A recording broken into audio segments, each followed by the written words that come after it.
Matthieu, chapitre 1. Voici la généalogie de Jésus-Christ, fils de David, fils d'Abraham. Abraham eut pour fils Isaac. Isaac eut Jacob. Jacob eut Juda et ses frères. Juda eut Péretz et Zérar de Tamar.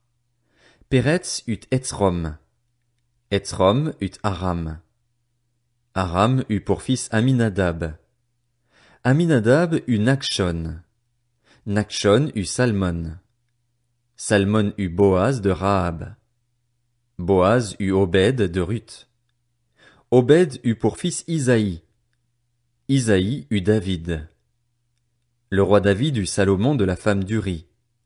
Salomon eut pour fils Roboam. Roboam eut Abijah. Abijah eut Asa. Asa eut pour fils Josaphat. Josaphat eut Joram. Joram eut Ozias. Ozias eut pour fils Jotham. Jotham eut Akaz.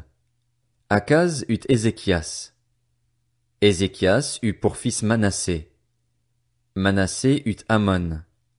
Amon eut Josias.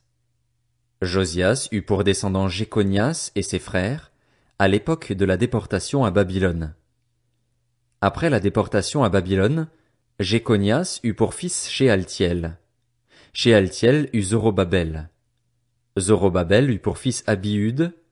Abiud eut Eliakim. Eliakim eut Azor. Azor eut pour fils Sadoc. Sadoc eut Hakim. Hakim eut Eliud. Eliud eut pour fils Éléazar. Éléazar eut Mathan. Mathan eut Jacob. Jacob eut pour fils Joseph, l'époux de Marie, de laquelle est né Jésus, qu'on appelle le Christ. Il y a donc en tout 14 générations depuis Abraham jusqu'à David, 14 générations depuis David jusqu'à la déportation à Babylone, et 14 générations depuis la déportation à Babylone jusqu'au Christ. Voici de quelle manière arriva la naissance de Jésus-Christ. Marie, sa mère, était fiancée à Joseph. Or, avant qu'ils aient habité ensemble, elle se trouva enceinte par l'action du Saint-Esprit. Joseph, son fiancé, qui était un homme juste et qui ne voulait pas l'exposer au déshonneur, se proposa de rompre secrètement avec elle.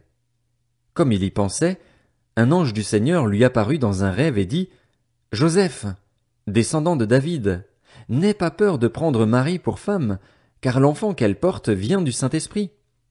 Elle mettra au monde un fils et tu lui donneras le nom de Jésus, car c'est lui qui sauvera son peuple de ses péchés. » Tout cela arriva afin que s'accomplisse ce que le Seigneur avait annoncé par le prophète. La Vierge sera enceinte. Elle mettra au monde un fils et on l'appellera Emmanuel, ce qui signifie Dieu avec nous. À son réveil, Joseph fit ce que l'ange du Seigneur lui avait ordonné et il prit sa femme chez lui, mais il n'eut pas de relation conjugale avec elle jusqu'à ce qu'elle ait mis au monde un fils, premier-né, auquel il donna le nom de Jésus.